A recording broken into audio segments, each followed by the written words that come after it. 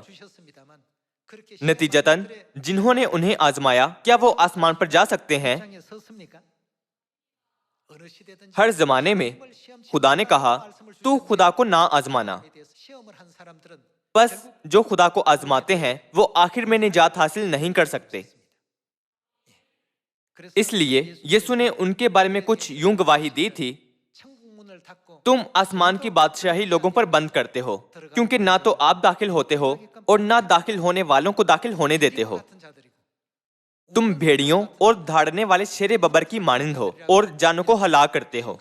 یسوع نے بہت زوردار طریقے سے ان کی روحانی شناخت کو عیاں کیا تھا۔ ہم زبور باب 78 بھی دیکھتے ہیں، اور ہمیشہ اپنے دلوں پر کندھا کریں کہ وہ خدا ہی ہیں جن پر ہم نے اعتقاد رکھنا ہے، نہ کہ آزمانا ہے۔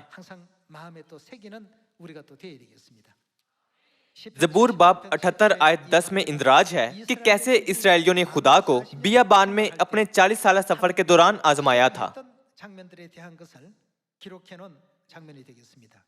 زبور باب 78 آیت 10 سے پڑھتے ہیں، انہوں نے خدا کے عہد کو قائم نہ رکھا اور اس کی شریعت پر چلنے سے انکار کیا، اور اس کے کاموں کو اور اس کے عجائب کو جو اس نے ان کو دکھائے تھے انہوں نے کیا کیا تھا؟ بھول گئے۔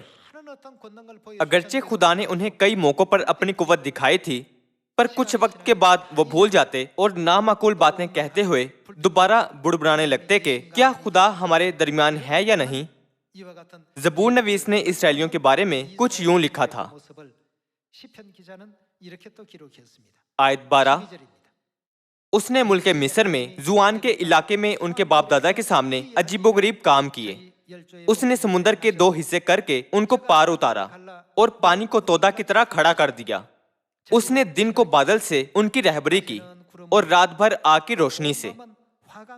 اس کا مطلب ہے کہ خدا نے بادل کے ستون اور آگ کے ستون کے ساتھ ان کی رہنمائی کی تھی۔ آیت 15، اس نے بیابان میں چٹانوں کو چیرا اور ان کو گویا بحر سے خوب پلایا۔ اس نے چٹان میں سے ندیاں جاری کی اور دریاؤں کی طرح پانی بہایا۔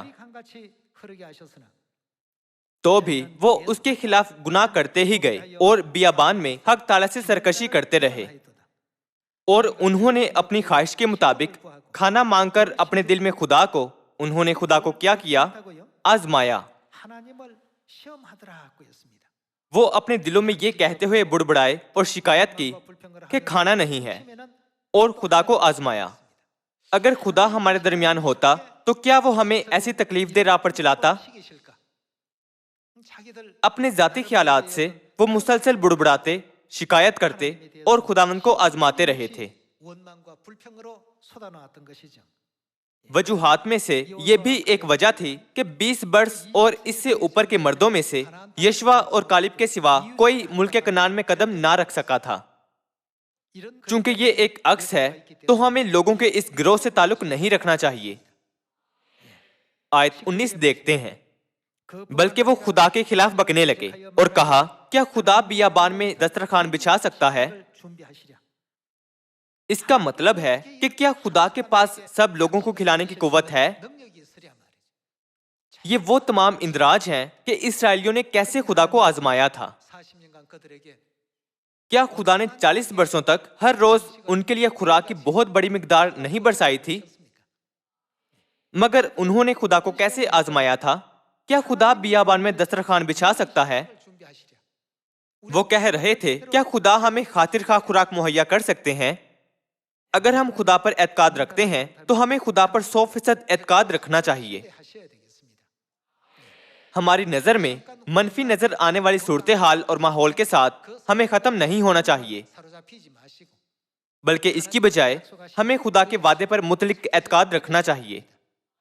اگرچہ ہماری نظر میں زمین ایک بڑا سیارہ لگتی ہے، پر کیا ہیچ بلکہ ناچیز سے بھی کمتر کے طور پر خدا اسے ڈول میں بوند کی مانند نہیں گردانتے؟ زمین ایسی ہے، لہٰذا ہمیں ایمان سے خدا کی ہدایت کی پیروی کرنی چاہیے۔ ہم آیت 20 سے دیکھتے ہیں، دیکھو اس نے چٹان کو مارا تو پانی پھوٹ نکلا اور ندیاں بہنے لگی۔ کیا وہ روٹی بھی دے سکتا ہے؟ کیا وہ اپنے لوگوں کے لیے گوشت مہیا کر دے گا؟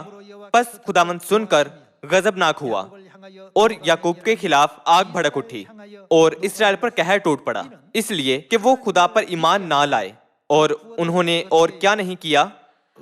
اس کی نجات پر بھروسہ نہ کیا۔ جب وہ مصر سے نکل رہے تھے تو خدا نے انہیں کئی عجائب دکھائے تھے، تاہم انہوں نے ان کی پرواہ نہ کی، بلکہ وہ ان سب کو بھول گئے۔ چونکہ وہ بے آسائشوں پر غالب نہ آ سکے اور نہ اپنے سامنے آنے والی چیزوں کی کمی کو برداشت کر سکے، اس لیے وہ ہر لمحے پر خدا کے سامنے بڑبڑائے اور خدا کو آزمایا۔ 20 برس یا اس سے اوپر کے 6 لاکھ مردوں نے مصر کو چھوڑا تھا،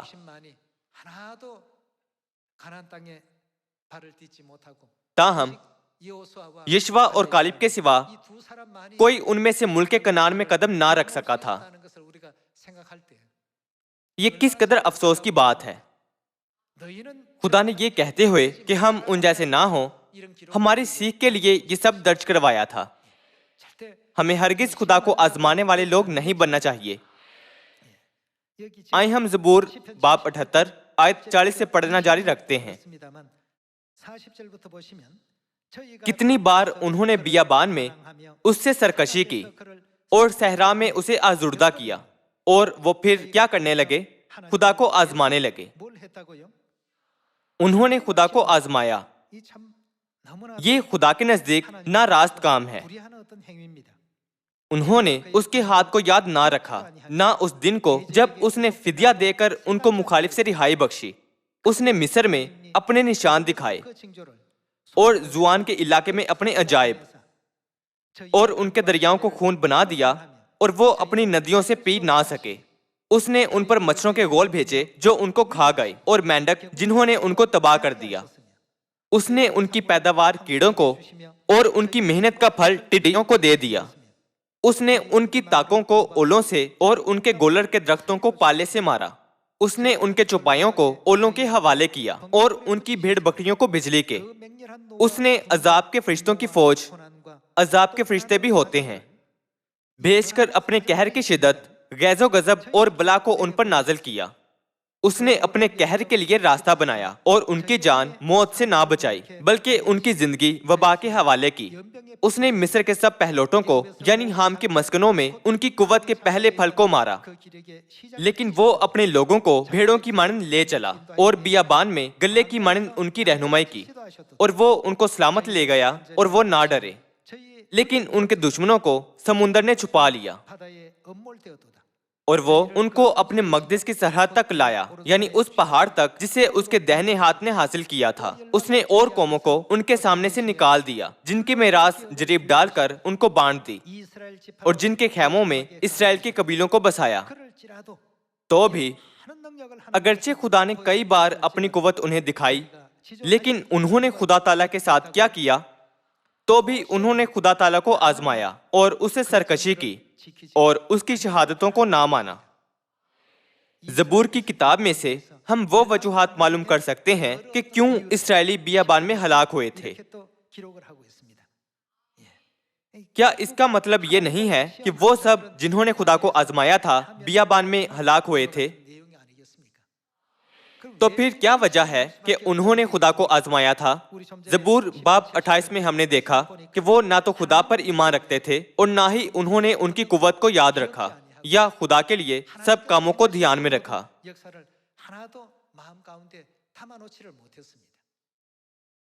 اس زمانے میں بہت سے لوگ نجات پانا چاہتے ہیں۔ وہ آسمان کہلائی جانے والی اچھی جگہ جانا چاہتے ہیں، تو پھر کیا ہمیں خدا پر ایمان کے ساتھ آسمان کی جانب گامزن نہیں ہونا چاہیے، نہ کہ خدا کو آزمانے والے ایمان سے؟ آئیں ہم پہلے پطرس باب 5 آیت 8 دیکھتے ہیں۔ تم ہوشیار اور بیدار رہو، تمہارا مخالف ابلیس گرجنے والے شیر ببر کی طرح ڈھونڈتا پھرتا ہے کہ کس کو پھاڑ کھائے۔ ابلیس ڈھونڈتا پھر رہا ہے کہ کس کو پھاڑ کھائے۔ شیطان کے لیے سب سے آسان شکار کون سا ہے؟ جو لوگ آزمائش میں پڑتے ہیں وہ پھاڑنے والے شیر ببر کی مانند ابلیس کا نشانہ بنتے ہیں۔ اس لیے ہم آیت 9 دیکھتے ہیں، تم کس میں مضبوط ہو کر؟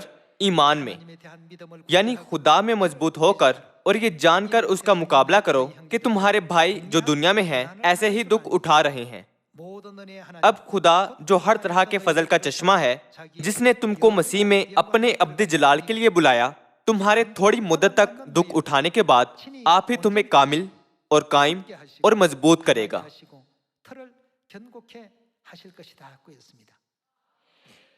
ہر ایک تھوڑی دیر تک دکھ اٹھاتا ہے۔